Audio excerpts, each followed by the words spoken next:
나의 등 위에서 나를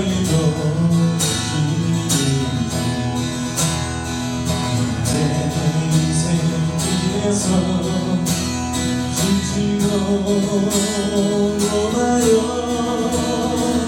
내일처럼 주저앉고 싶을 때 나를 밀어주시네. 나를 위해서 나를 믿어주시네. 다시 일어나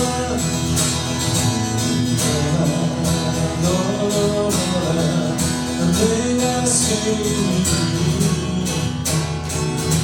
일어나 너라 내 머리로 일어나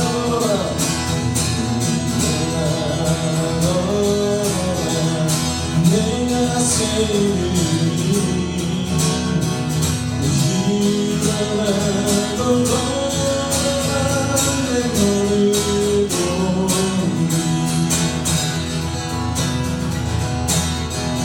내 심장 사랑이 지금 나르시 우리 예수님 아름다워라.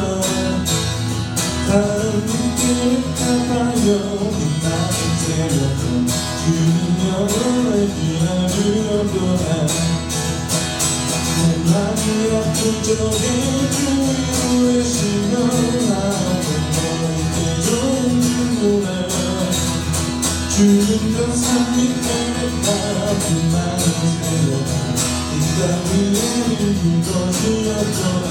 내 보내고 있냐면 이 세상으로 나와 항상 같이하여 시간 위에 있는 것이었더라.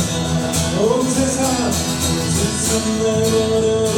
예수가 버렸지만 나를 돌아오시네. 죽은 감사 밑에 왜까 빛나는 새벽은 나 위에 있는 것이었더라. 내 영혼 먹이시는 내 누리고 나지 주님 뵙기 원하네. 죽은 감사 밑에 왜까 빛나는 새벽은 내 위에 있는 것이었더라. 이 땅 위에 있는 것이었더라. 이 땅 위에 있는 것이었더라.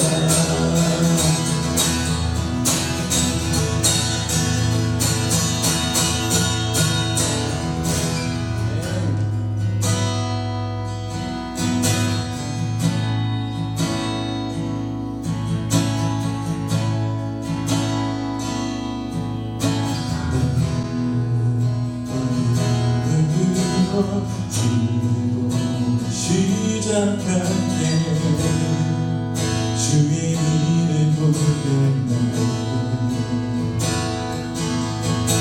내 자기만 그 사랑을 누구게 하네. 주님을 볼 때 모든 시선을 주님께 살아계신 하나님을 느낄 때 내 삶은 주의 역사를 보고 하나님을 일하기 시작하네.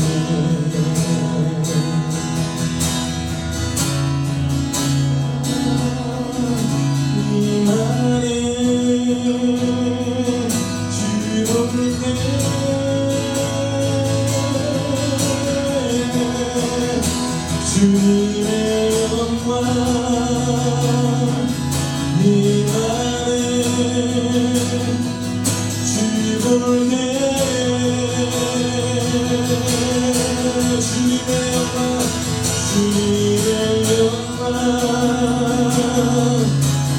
이만해 주볼래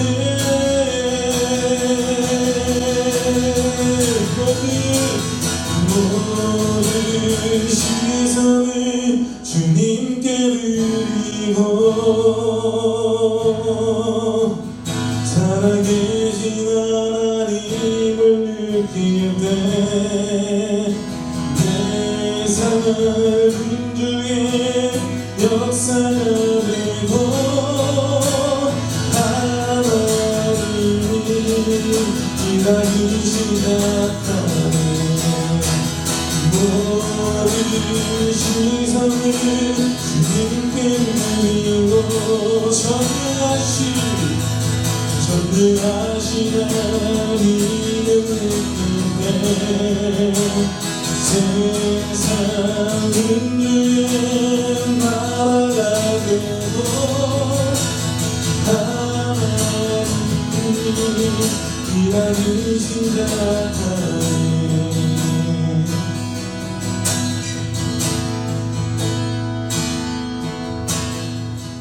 잠언 29장 25절에서 27절까지의 말씀 제가 공독합니다.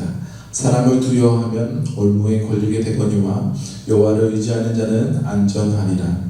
주권자에게 은혜를 구하는 자가 많으나 사람의 일의 작정은 여호와께로 말미암느니라. 불의한 자는 의인에게 미움을 받고 바르게 행하는 자는 악인에게 미움을 받느니라. 아멘. 어떤 상황에서도 굴하지 않고 활발한 사람들을 간혹가다 보잖아요. 좋게 말해서 어떤 상황에도 굴하지 않고 활발한 사람이지만 날마다 흔히 언제나 나대는 그런 사람들 있잖아요. 그래서 우리는 그런 사람들을 보고 두려운 것이 없는 사람이다, 두려울 것이 없는 사람이다 라고 얘기하기도 합니다. 이 두려움이라는 단어의 사전적 의미를 보면 위협이나 위협을 느끼는 마음이 불안하고 조심스러운 느낌이라고 이렇게 되어 있어요. 두려움의 반대말을 생각하면 우리는 흔히 용감함, 겁이 없다, 이런 걸 생각할 수 있는데 사전적 의미를 보니까 불안하고 조심스러운 느낌이다라고 얘기하고 있어요. 그래서 두려움에 반대되는 말은 어쩌면 불안하지 않는 평안, 이 평안에 가까운 것이 이 두려움의 반대가 아닐까 생각해 봅니다. 어떤 사람들이 두려움이 많을까요? 어린아이와 같이 경험이 없고 귀신도 무섭고 깜깜한 것도 무섭고 엄마 아빠가 없는 것도 무섭고 아니면 세상에 경험이 없는 청소년들이 두려움을 많이 느낄까요? 제 생각에는 요즘 아이들은 오히려 두려움이 없는 것 같아요. 막 덤비는 것 같아요. 오히려 요즘 세상에 두려움을 많이 느끼는 사람들은 어떤 사람들인가? 세상에 직접적으로 지금 부딪히고 있고 세상에 그 시기를 기다리고 있고 있는 그런 어른들이 더 많은 위협 속에 살고 있고 그러한 위협으로 불안감을 더 많이 느끼고 더욱 그 공포감이 있지 않나라는 생각을 한번 해보았습니다. 요즘에 자살률이 자꾸자꾸 올라가지 않습니까? 인구가 더 많이 늘어나는 것도 아닌데 또 어차피 이건 확률로 따지는 것인데 어떻게 자살률 그리고 범죄율이 자꾸 늘어가고 있을까요? 자살이라는 것을 생각해 보면 스스로 생명을 포기하는 것 아니겠습니까? 그런데 여러분 누구나 다 죽고 싶다라는 마음은 다 해보았을 거예요. 그렇다고 해서 죽고 싶다라는 마음을 가진 사람들이 다 실제로 죽는가? 그렇지 않다라는 것입니다. 사실 스스로 생을 포기한다라는 것 그 자체도 굉장히 두려운 일이라고 생각이 돼요. 그 생명을 스스로 끊을 용기도 굉장한 용기다라고 생각하는 사람도 있다라는 것입니다. 그런데 그 생명을 끊는 것이 용기가 아니라 스스로 정말로 자살을 하게끔 된 그 상황에 몰린 사람들은 생명을 끊을 만큼 어떤 일로 위협을 느끼고 그만큼 마음에 불안과 공포가 극심한 상태를 경험한 사람이다라는 거예요. 스스로 생명을 포기할 만한 용기가 있어서가 아니라 그 두려움을 용기를 그 엄청난 거를 꺾을 만큼의 더 극심한 공포와 두려움과 불안감이 그 그에게 있었다라는 것입니다. 이렇게 생각해 보면 마음의 평안함을 소유한다라는 것이 얼마나 큰 축복인지 우리는 생각해 봐야 할 것입니다. 오늘 본문 25절에 보니까 이 전반절과 후반절이 굉장히 대조적이에요. 상반절에는 사람을 두려워하면 올무에 걸리게 되거니와 후반절에 여호와를 의지하는 자는 안전하리라. 먼저 상반절을 보면 두려워하며 라는 단어가 있습니다. 우리가 간혹 하나님을 두려워한다라는 말을 할 때 쓰는 두려움과는 다른 두려움입니다. 하나님을 두려워한다라는 건 경외심이고 존경심에서 나온 두려움이고, 이 본문에서 말하는 사람을 두려워한다라는 것은 존경과 경외에서 비롯한 두려움이 아니라 공포에 의한 두려움입니다.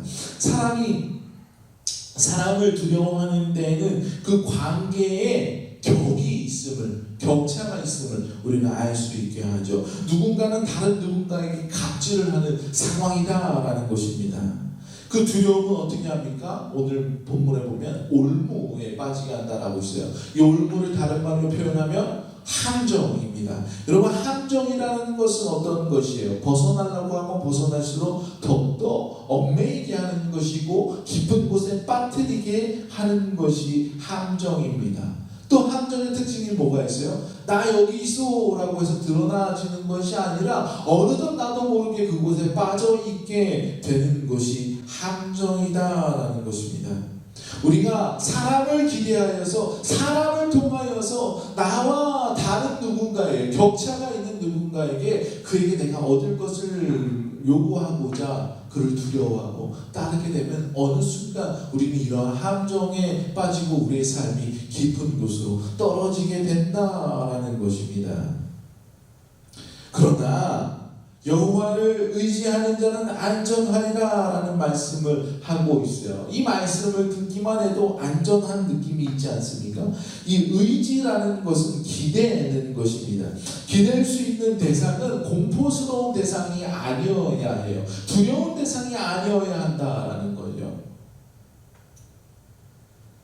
하나님께서는 우리와 관계하시는 방법은 이러한 것이에요. 공포로서 우리를 다스리시는 분이 아니라 친근함과 사랑으로 다가오셔서 우리가 의지할 수 있게 하시는 분이다라는 것입니다. 우리가 하나님을 의지하다 보면 어느새 안전하게 된다라는 것인데, 이 안전하다는 단어를 히브리어로는 사우갑이라는 단어를 사용하고 있어요. 이 단어에는 안전하다, safe라는 뜻도 있지만 먼저 이보다 더 많이 쓰이는 뜻이 있는데, 그것은 뭐냐면 higher, 높다, 높이다라는 뜻이 있어요. 높은 곳에 두다라는 뜻이 있다라는 것입니다. 이렇게 보면 조금 전에 그 사람을 의지할 때 올무에 갇힌다라고 했는데, 그 올무에 사용하는 단어와 정반대되는 히브리 원어의 뜻이 있어요. 올무, 깊은 곳, 어두운 곳을 끌어잡아 당기다라는 뜻이 있고, 안전이라는 것은 높은 곳에 세우다, 안전하게 하다라는 뜻이 있다라는 것을 볼 때에 사람을 의지할 때와 하나님을 의지할 때는 정반대의 결과에 도달할 수 있다라는 것을 알 수 있다라는 것입니다. 여러분, 누구가 낮은 곳을 끌어내리려고 하는 것으로 가겠습니까? 우리는 높고 안전한 곳을 향하여 하나님을 향하여 나가야 되지 않겠습니까? 하나님께서 우리를 높은 곳에 세워 우리를 안전하게 하시는 분임을 여러분 믿으시기 바랍니다. 우리가 많이 또 하는 말 중에 얼굴도장이라는 말 있잖아요. 얼굴도장을 찍다. 다른 사람에게 자신을 인식시키기 위해 형식적으로 얼굴을 비치는 것을 비유로 하는 말을 얼굴도장이라고 얘기하죠. 여기서 우리가 생각해 볼 것은 형식적이다라는 말이에요. 마음으로 하고 싶지는 않지만 뭔가 대가를 바라고, 아니면 내가 이렇게 해주면 그 사람이 나에게 이렇게 해주겠지 라는 걸 계산적으로 생각하고 하는 행동, 그러니까 가식적인 행동이다 라는 것입니다. 26절에서 말씀하고 있는 주권자에게 은혜를 구하는 자가 있는데, 그 은혜를 구하는 자의 행동이 바로 이 형식적인 얼굴을 비치는 형식적인 행동이다라는 것이에요. 이 말씀을 히브리어 직역을 하면 이렇습니다. 많은 사람이 권력자의 얼굴을 갈망한다. 그의 얼굴을 내비치기를 갈망한다라는 거예요. 그러나 결국 심판은 하나님께로부터 나온다라고 이야기하고 있어요. 이 말씀을 앞뒤로 연관시켜서 다시 이해해보자면 이런 거예요. 사람들은 이 땅의 유익을 위해서 이 땅의 권력을 가진 사람에게 자꾸 자신을 어필하기 원하지만, 나타나길 원하지만, 근데 그 사람 권력자가 그들이 아니라 진정한 마지막의 권력은 하나님께로부터 있기 때문에 마지막의 심판은 하나님께서 이루어진다. 그 말의 뜻인즉 세상의 권력자를 쫓아가도 소용이 없다라는 것이에요. 왜냐하면 그들의 권력은 진짜 권력이 아니기 때문에 마지막의 결정권자는 우리 하나님에게 있기 때문입니다. 우리는 그래서 누구를 찾아야 하는가? 이 땅의 권력자들이 아니라 우리 하나님을 찾아야 한다라는 것입니다. 우리가 정말로 얼굴 도장을 찍길 원하고 있다면 우리가 찾아야 할 사람은 세상의 권력자, 어떤 경험자, 어떤 지식자가 아니라 바로 우리 하나님 앞에 나아가 그분을 뵙기를 소원하는 삶을 살아야 되는 줄로 믿습니다. 그러고 우리의 마음이 형식적일 필요가 없어요. 왜냐하면 하나님은 세상의 권력자들과 다르기 때문입니다. 세상의 권력자들은 그들을 향하여서 아첨하는 자를 기뻐할 수 있어요. 그들에게 전공을 맞추는 자를 기뻐할 수 있고 형식적이라도 그들을 높이는 자를 좋아할 수 있습니다. 그러나 우리 하나님은 우리를 자녀로서 사랑하시기 때문에 우리가 형식적으로 나아갈 필요조차 없다라는 거예요. 하나님 우리의 마음을 받으시기를 원하십니다. 아들이 아버지를 뵙는 그 마음으로, 사랑의 마음으로 하나님 앞에 나아가는 저와 여러분이 되기를 소망합니다. 이 시간에도 세상은 우리에게 오늘도 범죄하도록 유혹하고 넘어뜨리려고 할 것입니다. 다들 그렇게 사는데 뭘 그렇게 너는 유난 떨며 사느냐라고 말할 것입니다. 어떻게 보면 우리가 그리스도인으로 그렇게 살아가는 것이 유난 떠는 것처럼 스스로 그렇게 보여지고 남들 보기에 나를 답답하게 여기진 않을까라고 생각할 수도 있겠어요. 그런데 그런 답답한 인생일지라도 그리스도인으로 얻는 그 불편함이라면 우리는 기꺼이 이것을 기쁘게 여겨야 할 줄로 믿습니다. 예수님께서 우리에게 말씀하십니다. 자신의 이름을 위하여 고난을 받는 자에게 구원을 약속하신다라고 말씀하고 계세요. 그리스도로 받는 그리스도인으로서 받는 고난은 우리가 그리스도인으로 잘 살아가고 있다라는 증거입니다. 어느 과거에서나 현재에서나 그리고 우리가 알지 못하는 미래에서도 이 문제는 계속해서 있을 거예요. 오늘 본문 27절을 보면 불의한 자는 의인에게 미움을 받고, 이거는 당연한 거죠. 불의한 자는 당연히 의인에게 미움을 받고, 그리고 그 문제는 그 다음인데 바르게 행하는 자는 악인에게 미움을 받는다. 바르게 살아가는 것은 마땅히 칭찬을 받아야 할 문제인데도 불구하고 바르게 살아가는 이들에게도 그렇게 살아가지 않는 이들에게는 그것이 부딪히는 문제가 된다라는 것입니다. 우리가 그리스도인으로 살아갈 때에 하나님의 말씀과 그 법도를 지키며 살아갈 때에 하나님의 말씀을 믿지 않는 자들과 하나님을 무시하고 하는 자, 또한 악한 영에 사로잡혀 있는 자들에게 우리는 가시일 뿐이에요. 그렇기 때문에 그들은 우리를 언제든지 넘어뜨리려고 공격하라 할 것입니다. 그때 우리는 맞아, 그렇게 사는 것도 유하게 사는 것도 하나의 방법이지 하고 태업하고 넘어가겠습니까? 그러지 않기를 바랍니다. 한글 성경에는 불의한 자가 의인에게 미움을 받는 것으로 번역되고, 그리고 의로운 자가 불의한 자들에게 미움을 받는 것으로 번역되고 있지만, 원어 성경을 보면 불의한 자가 정의로운 사람에게 무례를 끼친다라고 기록되어 있고, 올바른 삶을 살아가는 자는 악한 이들에게 불편한 것을 준다라고 우리가 번역할 수 있습니다. 저는 여러분이 세상의 방법으로 살아가는 많은 군중들을 볼 때에, 그들을 볼 때에 불편함을 느꼈으면 좋겠어요.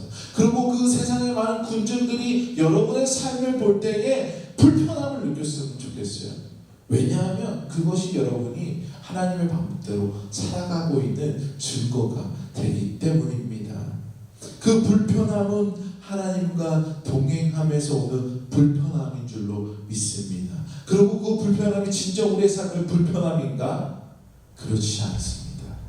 우리가 계속해서 말씀에서 본 결과 결국에는 그것이 평안의 길이고, 결국에는 그것이 승리하고, 결국에는 그것이 심판의 마지막에 웃는 비결임을 여러분 믿으시기 바랍니다. 또한 그 말씀을 의지하여 나아가길 원합니다. 말씀을 정리해 볼게요. 세상을 의지하는 것은 불안함 속에서 그 불안감을 채우기 위한 몸부림이에요. 그러나 그 불안감이 그곳에서 해소되는가 해결되는가, 결국 다른 불안감을 낳게 됩니다. 그러나 우리가 하나님께 구하고 그 은혜를 동행하는 자들에게는 세상이 얻을 수 없는 평안한 가운데 있을 수 있음을 여러분 믿으시기 바랍니다. 그러기에 그리스도인으로 살아가는 사람에게는 두려움이 어울리지가 않는 것입니다. 세상은 권력자 중심으로 돌아가는 것처럼 보이지만 세상의 권력자들도 결국에는 하나님의 심판을 받을 자들에 불과하다라는 사실. 우리는 그러기에 하나님을 의지할 때에 결국 우리는 세상에 얻을 수 있는 모든 것을 얻는다라는 것을 여러분 아시기 바랍니다. 그러기에 우리는 세상의 두려움 가운데서도 우리가 두려워하지 않아도 되고, 그리스도인으로 살아가는 자들은 결코 세상의 권력자들 앞에서도 두려움이 어울리지 않은 사람이다라는 것입니다. 세상의 불의한 자들이 이 땅에서 잘 살아가 보이고 하나님의 말씀을 지키며 살아가는 자들이 잘못 살아가는 것 같은 상황 가운데 있을지라도 그 불편함을 겪어야 할 대상은 우리가 아니라 세상의 불법을 저지르는 자들임을 여러분 기억하시기 바랍니다. 왜냐하면 결국은 하나님의 의들이 승리하는 결론을 우리에게 주시기 때문입니다. 그래 우리는 더욱더 이 상황에 처한 우리가 두려워하지 않아도 돼요. 그렇기 때문에 그리스도인으로 살아가는 자는 두려움이 어울리지 않는다라는 것입니다. 하나님의 얼굴을 찾는 자들로서 두려움이 아닌 하나님의 평안을 가지고 살아가시는 저와 여러분들에게 주님의 이름으로 간절히 축원드립니다. 기도하시겠습니다.